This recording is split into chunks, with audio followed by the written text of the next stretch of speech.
If I could just remind everybody to please put yourself on mute. Great. Well, this is Juneau Gastineau Rotary Club on February 18th, 2021. And we're pleased to welcome today's speaker, Patty Watto from the airport, who's going to give us an update on airport activities. So Patty, I saw you there. And if you would like to share your screen, you're welcome to do that. And I'll just turn it over to you. Thanks for being here.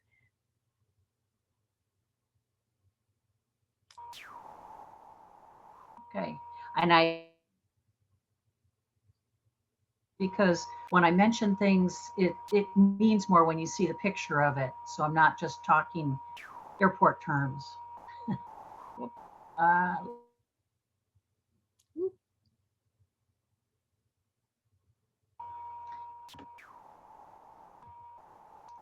Let me get this advanced. Looks good.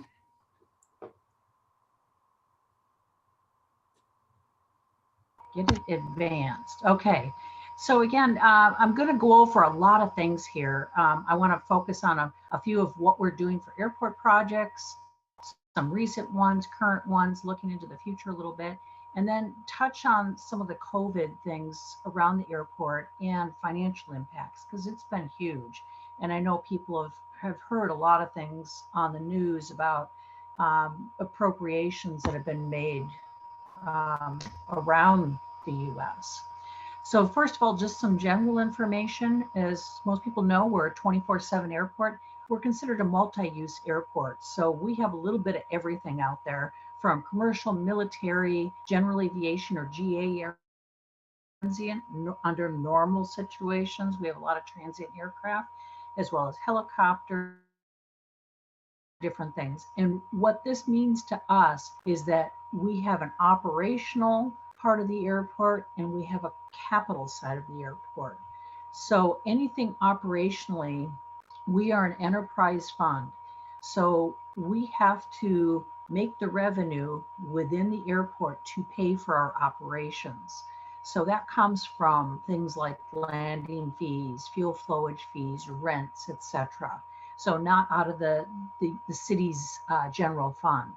And then of course we have our big capital side, which is a lot of the capital funding. And I just kind of drew these big circles just to show you what it looks like. So the blue circle, of course, that's our maintenance and operations. On any one year, we're making roughly $8 million through the revenues we generate on airport to pay for our operations. But then a lot of the projects that are going on behind the scenes, a lot of times this is the bigger amount that a lot of people don't see necessarily what's going on. Of course, we've got a very public terminal expansion going on, or terminal reconstruction. But at any one point in time, we could have anywhere from a small $3 million project up to about $27 million, sometimes more. Right now, our project totals are about $55 million in capital projects going on as we speak. One thing I wanted to touch on were our enplanements. This is the number of people that are getting on the airplanes, the jets specifically. Across the nation, that's how you get kind of the pulse of what's going on at any airport. They go by enplanements.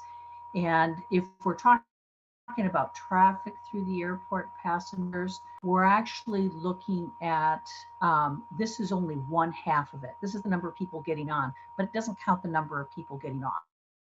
The FAA really looks at this. They track it at all airports. And there's a reason why they track that. And it determines not only the size of, from a capital project standpoint, tells us what kind of money we're going to get. It determines the type of airport improvement dollars. So those entitlement dollars that I talked about, those are the ones that we get because every year we know we're going to get some amount based on our enplanements every year, and it's some amount. Right now it's about $3 million. It also, with the large carriers, we get what's called passenger facility charges, or PFCs, and we use that money. It's collected by the airlines. It's part of that long list of taxes and fees that you probably don't see in a ticket price, but it's in a ticket that is sold in Juneau or someone traveling through Juneau. And it's $4.50 right now per person getting on a plane in Juneau. And that money comes back to the airport to use as local match in a project, in a federal project. And then there's another type of airport improvement dollar called discretionary funds. We never know from one year to the next what we're going to get on that. It depends on a priority of a project. Things like runways, taxiways are a very high priority. Normally, we don't get money for this type of money for a terminal project. We just happened to be very lucky last year and got quite a bit of money from the FAA in our terminal project. The magnitude of what's happened in the last 15 years, I know a lot of it's been behind the scenes. People probably haven't seen a lot of this because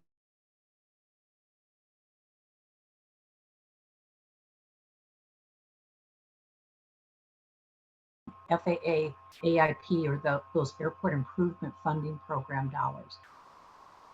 It's quite a bit of money moving through the Juneau Airport. And just some of the recent projects, I'm certainly not going back 15 years, but some of the things like our new sand and chemical building, we got actually a very special grant from the FAA from this. We were one of only a few airports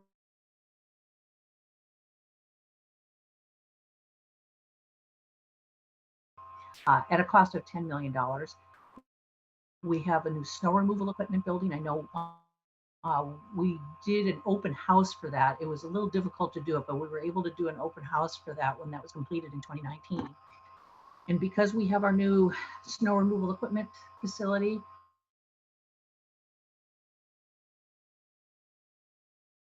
applaud our mechanics for keeping our equipment that we had at the time working, because they were, so we're acquiring new equipment now that we have a place to store it.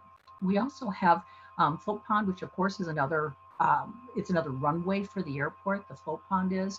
And so we were able to complete one of the valves that goes out into the river to adjust the height of that. We can't have it go too high, we can't have it too low.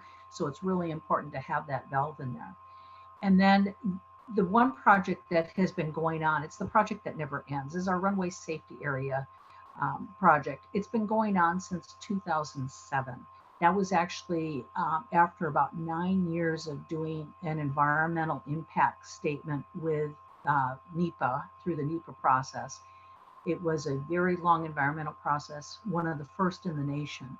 And that record of decision finally came through, and we were able to finally start on that runway safety area program. Those are those programs that were mandated by the FAA because of accidents that had happened around the country, planes that had run off the end of the runway.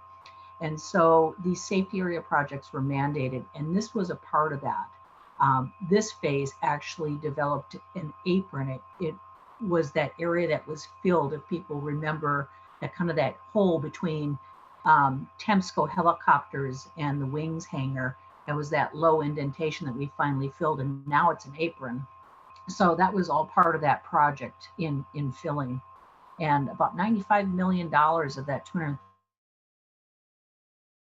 this, and it was ongoing every year. I can't even remember how many phases there were to this project. The passenger boarding bridge that we can, people may remember when Alaska Airlines had the Combi aircraft and they were coming in at that west side of the building of the departure lounge. You had to go down off the aft stairs, go down onto the tarmac, and then walk back up. So while we still have an area to do that in, we actually added a jet bridge there so that we could have full use and passengers could walk with a little bit more comfort from gate 2 into the terminal. We also completed an airport master plan study. This is a 20-year program. This is, he wants to look at either the master plan or the economic impact study.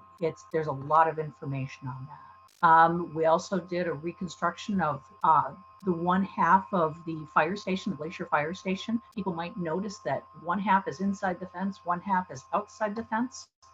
We did that aircraft rescue and firefighting side that is inside the fence of the airport. So 2.3 million spent on reconstructing that, making bigger bays, because now we have larger trucks. And just in 2017, got a new crash fire truck. Another huge project that we did, and for those who may have been traveling in 2015, may remember coming in and landing on our taxiway. Kind of an unusual event. I know both Alaska and Delta put only their best folks at the helm on that one, just because it's a little bit difficult to come in on a very narrow taxiway. So for several months while we rehabbed the runway, they were landing on the taxiway, but we got that done in a very short time. Luckily, weather cooperated with us. And that $20 million project was done in basically 1 year, one season, I should say. Then, of course, leading into our current projects, the taxiway project. When you use a taxiway for a runway for a period of time, it's going to take a beating because it's not meant for that. So we were able to get the funds to rehab our taxiway. It actually cost us more than our runway for a lot of reasons, just what they called runway incursion mitigation. We had to actually move some of those intersections that link the taxiway to the runway and shift them around to meet the geometry for the FAA. So that project we actually had planned on doing 2 years, but the bulk of it, because of COVID and very little travel, we got the majority of it paved last summer. We took advantage of the low traffic and were able to repave that runway, or taxiway, excuse me. And just a few things that went along with that. Like I said, there's lighting, placing the duct across Jordan Creek. That was that last part of the section, part of our environmental impact statement that we did that ended in 2007. So that's why you'll notice it actually cost us $7 million more than and of course the crown jewel that everyone sees right now, just because it's right on the public face, is our north was replacing some very aged parts of the terminal. And you can see I even included the original Juneau Municipal Airport picture from 1948. It was replacing parts of the terminal that went back to 1948, and then I think there were 5 different years that we had in there that had added on or changed the terminal. Between 1948 and 84, those sections came down. There were a lot of components to all of this, but all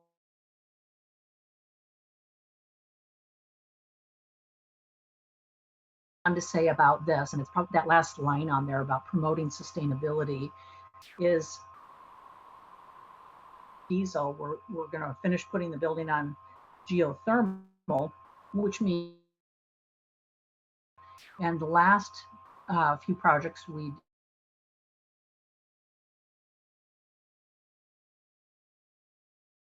our vehicles building, these are also on geothermal, so we're not using fossil fuel to heat those facilities. And just a couple more pictures of this $24 million project for the north, and a lot of different funding sources.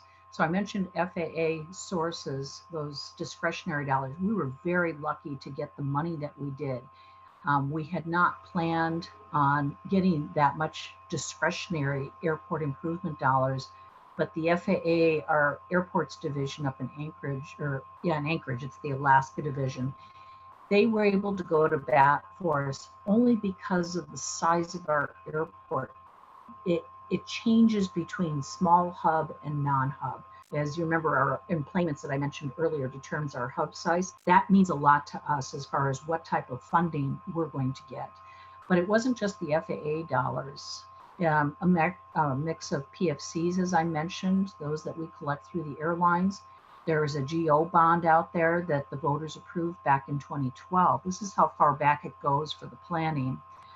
There's some airport fund balance and a little bit of sales tax. So it's a mishmash of all different kinds of funds that are out there to pay for this, just because some components of the terminal are not eligible for federal funding. So we had to find other sources. And as part of this, there's also the 1% for Art program. We have several artists that were chosen by the art group. We're looking forward to seeing that. Some of these are kind of built into the structures of the airport itself. So some of the glass railing near the new up escalator, some of the panels around the restrooms, some panels on the soffits, and of course the herring catch that you see up there too. In the new north end of the terminal where the small carriers are going to be, it'll be draped with this structure on the ceiling. So looking forward to seeing some of this beautiful artwork that's proposed. And as I mentioned, the old Sand and Chemical building, now with our new one, the 60s, OSH came in and said, this building needs to be, you need people out, you need to building and get everything out of here. It's not safe. We knew that. That's why we were trying to get a new Sand and Chemical building. But that was actually the impetus to get the special funding that we did get to build the new Sand and Chemical building with the FAA. It actually helped. So this is scheduled to be completely demolished. People may notice that big blank area that was next to the channel flying hangar where Coastal operates. It's between that and the terminal where the rental cars are. That building, that one half of the building is now gone. And then we also have, in looking at energy efficiency, we've got a special grant for energy efficiency lighting out on the ramp that will be going out for bid soon. One more thing I touch on was PFAS and the perfol. These are the substances, I'm not going to try and pronounce all of these, but they're found in aircraft rescue and firefighting foam from years ago. It's also in other products that are made, but this was a concentrated area on a lot of airports that had this contaminated substance that was used for years and then was banned. So Juneau, again, jumping to the forefront, we were one of the early airports to start testing for this. We found some areas on the south perimeter. So as you're looking at where that EVAR or Dyke Trail is, there were some areas that they have found some of that chemical. It's not only in the soil, it's in the groundwater. And so we've contracted with Cox Environmental to help coordinate the drilling, finding the parameters of that contamination, and also making sure that we get a hold of any neighbors that could be in that vicinity. And I think there's about 1,500 people that they're contacting just to make sure that they're not on a well. That's the important part of this, is just knowing what it is. We're not even in the mitigation stage. We're still in the testing and monitoring stage. So stay tuned on this one.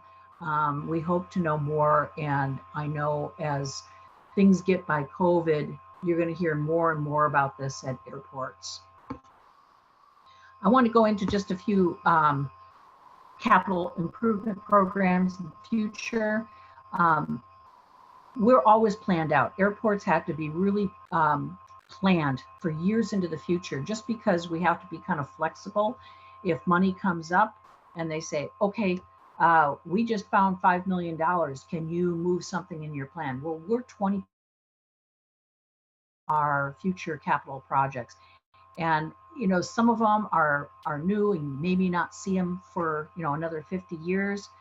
But others are, I call it the lather, rinse, repeat. We know that in 20 years, we'll be doing the runway again. We know that we'll be doing the taxiway again.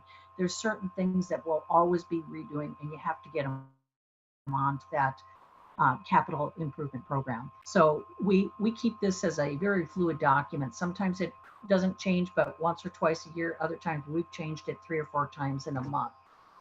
We're looking at Getting the approach lighting continuation. People may remember how difficult it was to get into Juneau years ago. And then there was this money that came forward to put in what's called these medium intensity lighting off the east end down the channel that helped lower the minimums for Alaska and now Delta to get in when normally they couldn't during inclement weather. We're looking to extend that out further. Right now it goes out about 800 feet into the wetlands. We're looking to go out for a full approach lighting system that would take it out to 2,400 feet and lower the minimums even further. Juneau has a very difficult area to get in and out of because of mountainous terrain. So we can't do traditional things like radar or other things that they use in other areas to do what they call ILS or instrument landing. So at some point in time, they need to pick up that airport, and this helps bring them in. So we're hoping to get that 3.8 million in federal dollars for this. I mentioned the first part of the float pond that we had done. We're looking to do the second half of that float pond improvement, raising the roads. We're looking at land acquisition, that area next to where we took down part of the old Channel flying hangar. This is what we call the hole in the airport.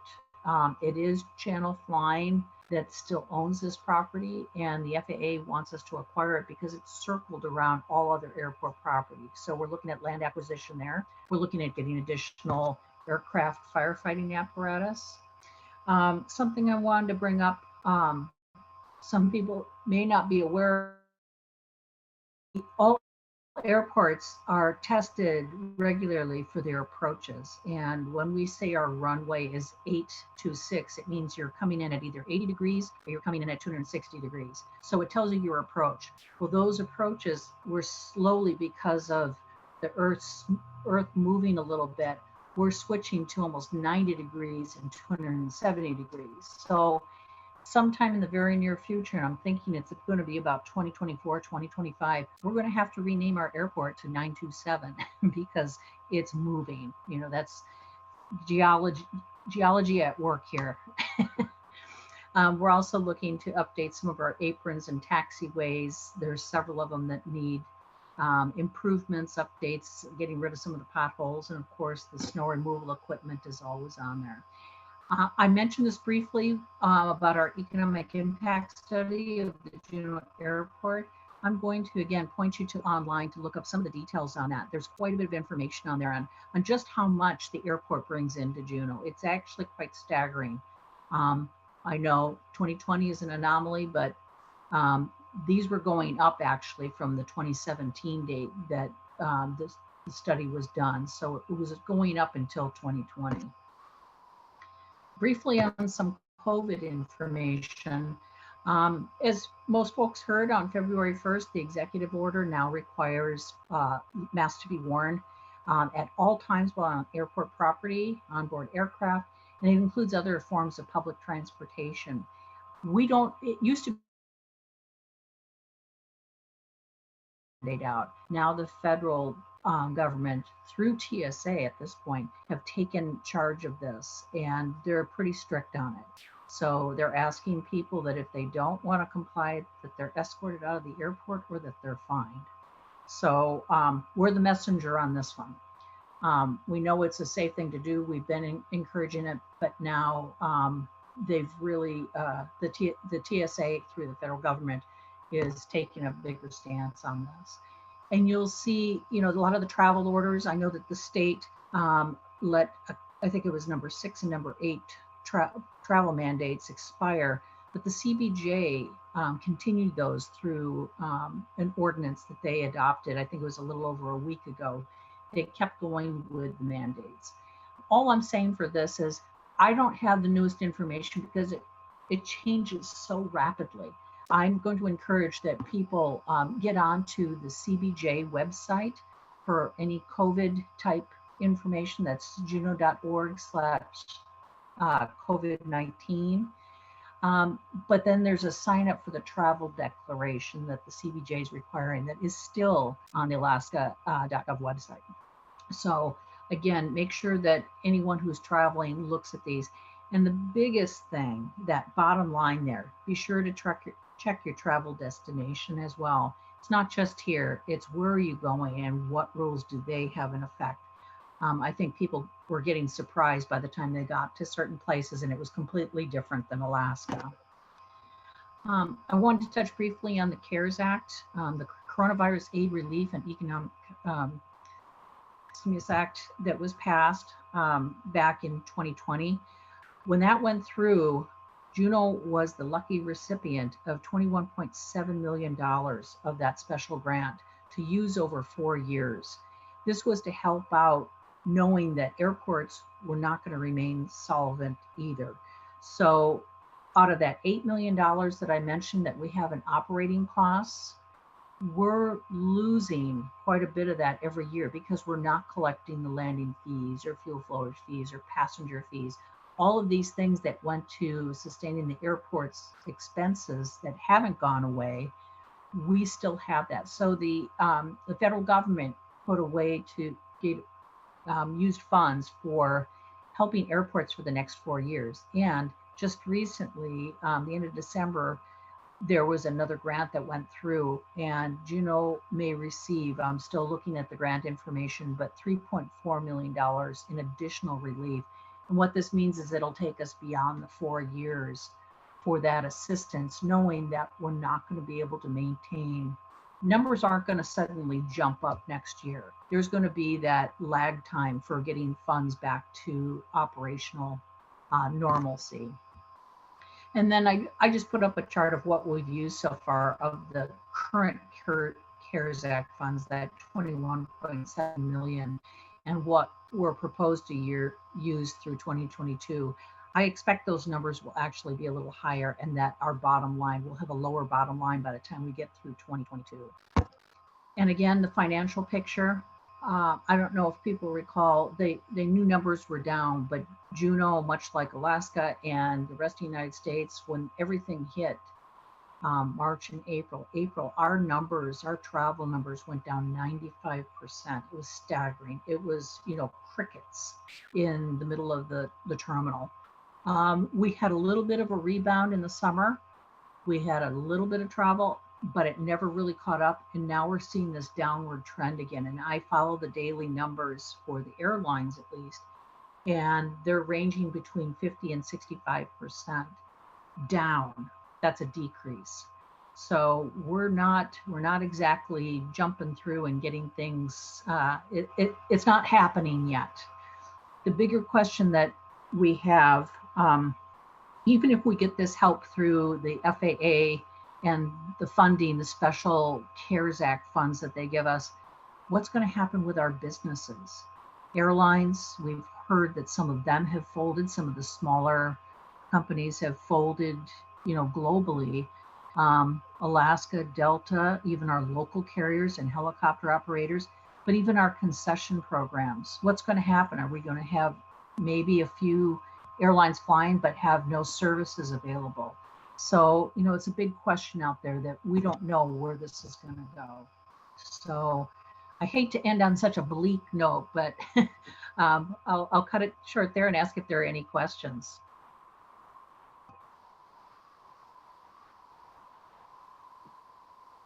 Are there any quick questions? I know we're past our time here. Tim had put some in the chat there. Amy? Patty, are you able to access the chat? Yes, let's see here.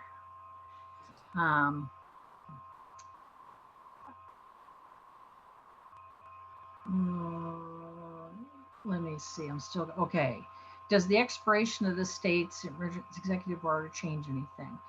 That's a good question. It doesn't change anything for Juneau because the CBJ went on for the ordinance. So it's the same as if the state still had it on. It's just that now the city has that ordinance.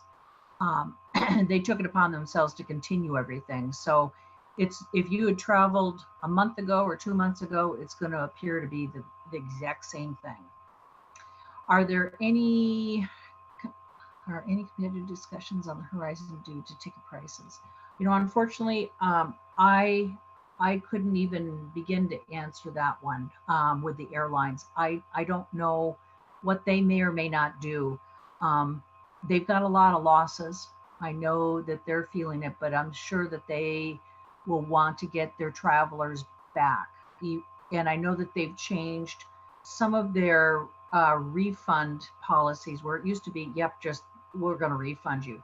Now they're saying, we're not going to refund you, but we'll let you keep it in the bank and you can use the money for future travel. So I know that they've changed some of that. And I don't see any other questions unless I missed something here. All right, Patty. Well, thank you very much for coming. I know you're busy. You're busy there, and the new terminal is looking great. I can't wait to see the inside, and can't wait to go to Mexico and come right through your place this I in another know. month. So It'll be great. And it will we be. hope to have it done by that section done by probably mid-June or so. Great. That's awesome. All right, everybody. Well, thank you for coming. Go out and be great Rotarians.